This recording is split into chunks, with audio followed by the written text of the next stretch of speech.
All Quiet on the Western Front, by Erich Maria Remarque. Translated from the German by A.W. Wheen Fawcett Crest. Prologue. This book is to be neither an accusation nor a confession, and least of all an adventure. For death is not an adventure to those who stand face to face with it. It will try simply to tell of a generation of men who, even though they may have escaped its shells, were destroyed by the war. Chapter 1. We are at rest 5 miles behind the front. Yesterday we were relieved, and now our bellies are full of beef and haricot beans. We are satisfied and at peace. Each man has another mess tin full for the evening, and what is more, there is a double ration of sausage and bread. That puts a man in fine trim. We have not had such luck as this for a long time. The cook with his carroty head is begging us to eat. He beckons with his ladle to everyone that passes, and spoons him out a great dollop. He does not see how he can empty his stew pot in time for coffee. Theoden and Mueller have produced 2 wash basins and had them filled up to the brim as a reserve.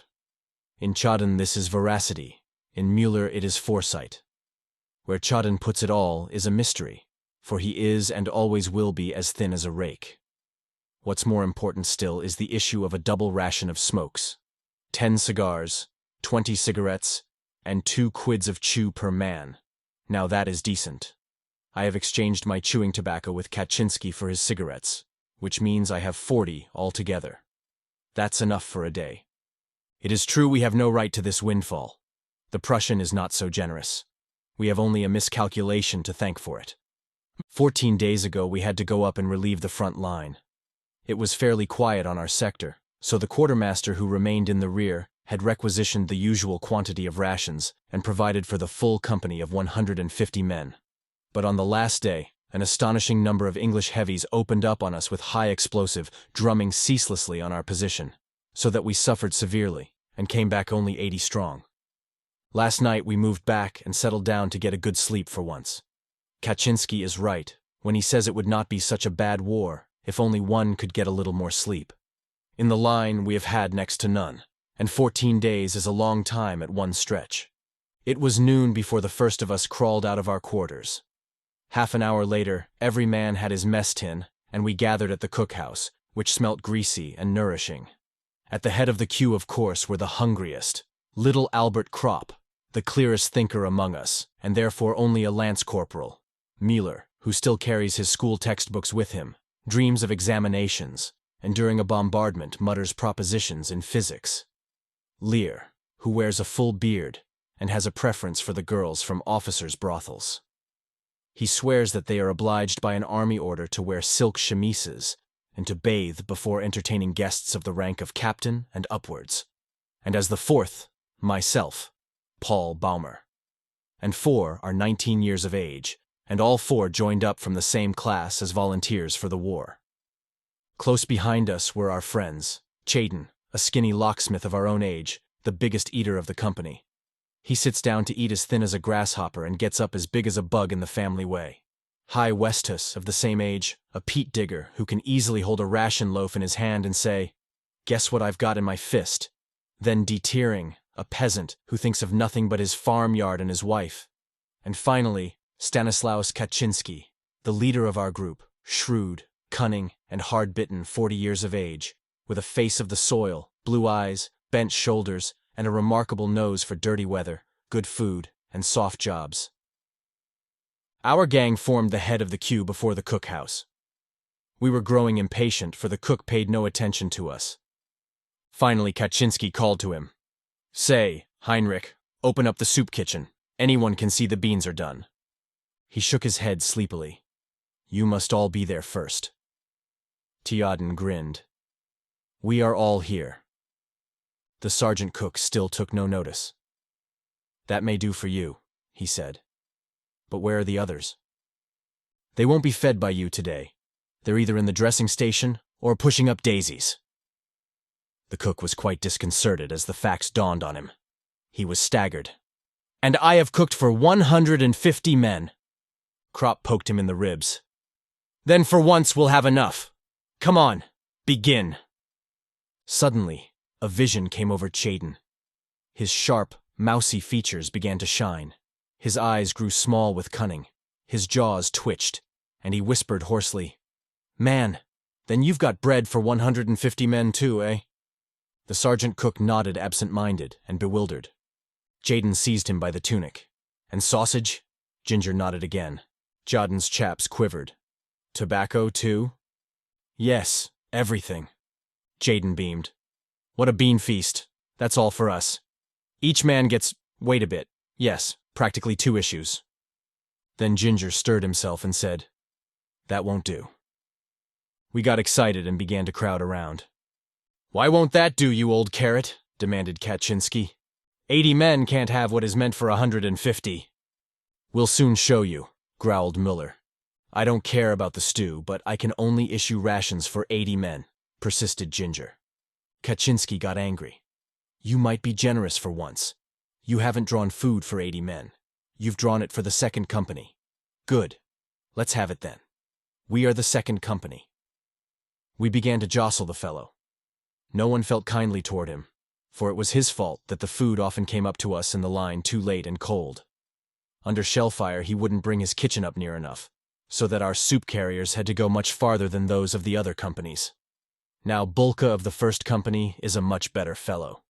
He is as fat as a hamster in winter, but he trundles his pots when it comes to that right up to the very front line. We were in just the right mood, and there would certainly have been a dust-up if our company commander had not appeared. He informed himself of the dispute, and only remarked, "Yes, we did have heavy losses yesterday." He glanced into the Dixie. "The beans look good." Ginger nodded. "Cooked with meat and fat." The lieutenant looked at us. He knew what we were thinking. And he knew many other things too, because he came to the company as a non-com and was promoted from the ranks. He lifted the lid from the Dixie again and sniffed. Then passing on, he said, "Bring me a plate full. Serve out all the rations. We can do with them." Ginger looked sheepish as Chiadin danced round him. "It doesn't cost you anything. Anyone would think the quartermaster's store belonged to him. And now get on with it, you old blubber sticker, and don't you miscount either." "You be hanged," spat out Ginger. When things get beyond him, he throws up the sponge altogether. He just goes to pieces. And as if to show that all things were equal to him, of his own free will he issued in addition 1/2 pound of synthetic honey to each man. Today is wonderfully good. The mail has come, and almost every man has a few letters and papers. We stroll over to the meadow behind the billets. Crop has the round lid of a margarine tub under his arm. On the right side of the meadow, a large common latrine has been built, a roofed and durable construction. But that is for recruits who as yet have not learned how to make the most of whatever comes their way. We want something better.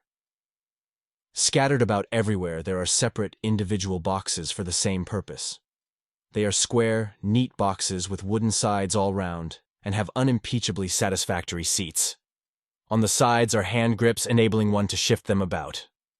We move 3 together in a ring and sit down comfortably, and it will be 2 hours before we get up again. I well remembered how embarrassed we were as recruits in barracks when we had to use the general latrine. There were no doors and 20 men sat side by side as in a railway carriage, so that they could be reviewed all at one glance, for soldiers must always be under supervision. Since then, we have learned better than to be shy about such trifling immodesties. In time, things far worse than that came easy to us. Here in the open air, though, the business is entirely a pleasure. I no longer understand why we should always have shied at these things before. They are, in fact, just as natural as eating and drinking. We might perhaps have paid no particular attention to them, had they not figured so large in our experience, nor been such novelties to our minds. To the old hands, they had long been a mere matter of course. The soldier is on friendlier terms than other men with his stomach and intestines. 3/4 of his vocabulary is derived from these regions, and they give an intimate flavor to expressions of his greatest joy, as well as of his deepest indignation. It is impossible to express oneself in any other way so clearly and pithily. Our families and our teachers will be shocked when we go home. But here it is, the universal language. Enforced publicity has in our eyes restored the character of complete innocence to all these things. More than that, they are so much a matter of course that their comfortable performance is fully as much enjoyed as the playing of a safe top-running flush. Not for nothing was the word latrine rumor invented. These places are the regimental gossip shops and common rooms. We feel ourselves for the time being better off than in any palatial white-tiled convenience. There it can only be hygienic. Here it is beautiful. These are wonderfully carefree hours. Over us is the blue sky. On the horizon float the bright yellow sunlit observation balloons and the many little white clouds of the anti-aircraft shells. Often they rise in a sheaf as they follow after an airman. We hear the muffled rumble of the front only as very distant thunder. Bumblebees droning by quite drown it. Around us stretches the flowery meadow. The grasses sway their tall spears. The white butterflies flutter around and float on the soft, warm wind of the late summer. We read letters and newspapers and smoke. We take off our caps and lay them down beside us. The wind plays with our hair. It plays with our words and thoughts. The 3 boxes stand in the midst of the glowing red field poppies. We set the lid of the margarine tub on our knees and so have a good table for a game of scat. Krop has the cards with him. After every misère ouverte, we have a round of nap. One could sit like this forever. The notes of an accordion float across from the billets. Often we lay aside the cards and look about us. One of us will say, "Well, boys," or, "It was a near thing that time." And for a moment we fall silent. There is in each of us a feeling of constraint. We are all sensible of it. It needs no words to communicate it. It might easily have happened that we should not be sitting here on our boxes today. It came damn near to that. And so everything is new and brave. Red poppies and good food, cigarettes and summer breeze. Krop asks, "Anyone seen Kemmerich lately?" "He's up at St. Joseph's," I tell him. Müller explains that he has a flesh wound in his thigh, a good blighty. We decide to go and see him this afternoon. Krop pulls out a letter.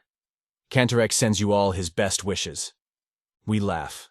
Müller throws his cigarette away and says, "I wish he was here." Kantorek had been our schoolmaster, a stern little man in a gray tailcoat, with a face like a shrew mouse. He was about the same size as Corporal Himmelstoss, the terror of Klosterberg. It is very queer that the unhappiness of the world is so often brought on by small men. They are so much more energetic and uncompromising than the big fellows.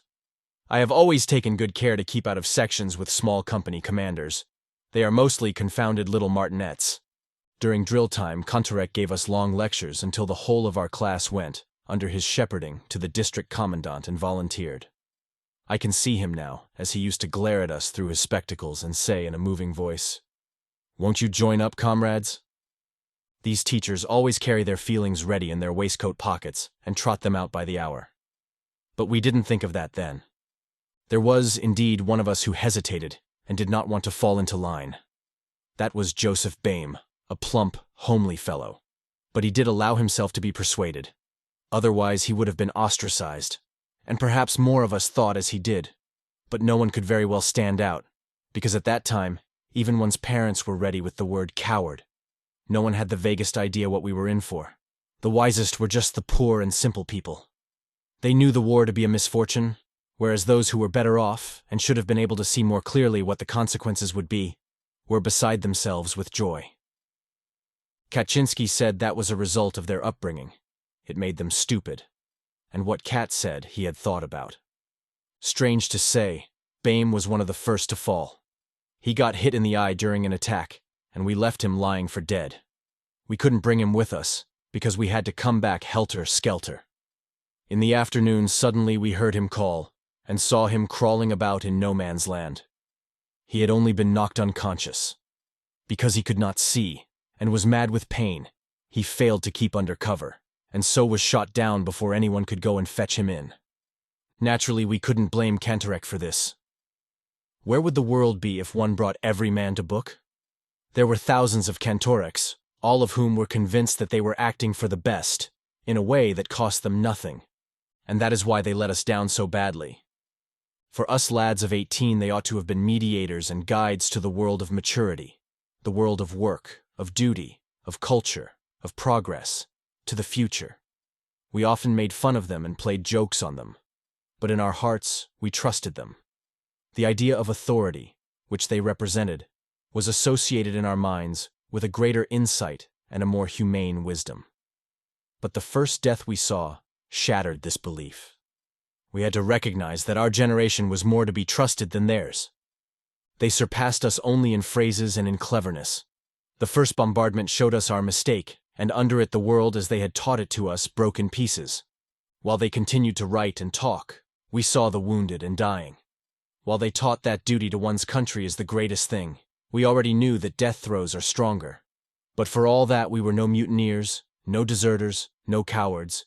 They were very free with all these expressions. We loved our country as much as they. We went courageously into every action, but also we distinguished the false from true. We had suddenly learned to see. And we saw that there was nothing of their world left. We were all at once terribly alone, and alone we must see it through. Before going over to see Remarque, we pack up his things. He will need them on the way back.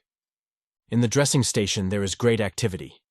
It reeks as ever of carbolic pus and sweat. We are accustomed to a good deal in the billets, but this makes us feel faint. We ask for Remarque. He lies in a large room and receives us with feeble expressions of joy and helpless agitation. While he was unconscious, someone had stolen his watch. Müller shakes his head. I always told you that nobody should carry as good a watch as that. Müller is rather crude and tactless. Otherwise he would hold his tongue, for anybody can see that Remarque will never come out of this place again. Whether he finds his watch or not will make no difference. At the most, one will only be able to send it to his people. How goes it, Franz? Asks Kropp. Remarque's head sinks. Not so bad, but I have such a damned pain in my foot. We look at his bed covering. His leg lies under a wire basket. The bed covering arches over it. I kick Müller on the shin, for he is just about to tell Remarque what the orderlies told us outside, that Remarque has lost his foot. The leg is amputated. He looks ghastly, yellow and wan. In his face there are already the strained lines that we know so well. We have seen them now hundreds of times. They are not so much lines as marks. Under the skin the life no longer pulses. It has already pressed out the boundaries of the body. Death is working through from within.